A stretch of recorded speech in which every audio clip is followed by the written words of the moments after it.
Патот до органското производство не е скап, само треба одлучност и решителност. Од сертификацијските дела велат дека половина од трошоците за добивање сертификат за органско производство ги покрива државата. Со добивањето сертификат пак се зголемуваат и можностите, велат од Процерт, едно од двете сертификацијски дела во државата.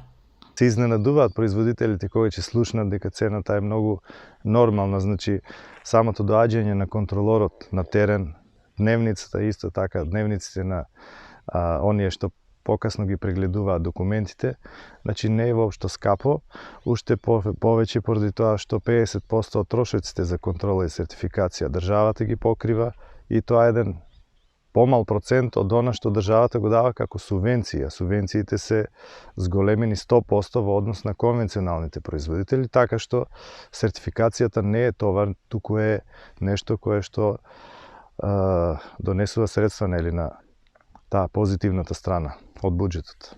Според Колев, најпрвен следува нулта контрола, односно дали парцелата е опколена со други парцели чии производители работат конвенционално. Потоа се земаат мостри кои се анализираат за да се утврди дали фармерот евентуално користел недозволени средства.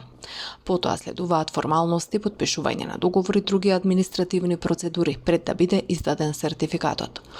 Од друга страна, консултантите велат дека самиот процес е подолготраен, до донесување на земјиштето во онаа состојба за да може да одгледува култури на органски начин.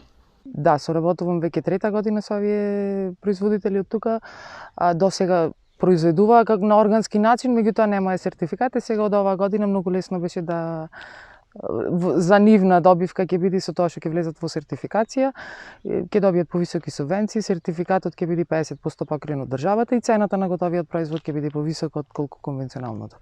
И плюс ќе имаат 6 денари од предаден капацитет. Значи би требало да се задоволни од цената. Како резултат на употребата на тешка механизација и минерални ѓубрива, се намали квалитетот на почвата заради набивање и ерозија, велат експертите. Тоа влијаеше ли врз намалување на плодноста кај животните и ртливоста на семињата. Затоа во развиените земји особено се работи на пренасочување на конвенционалното кон органско земјоделско производство.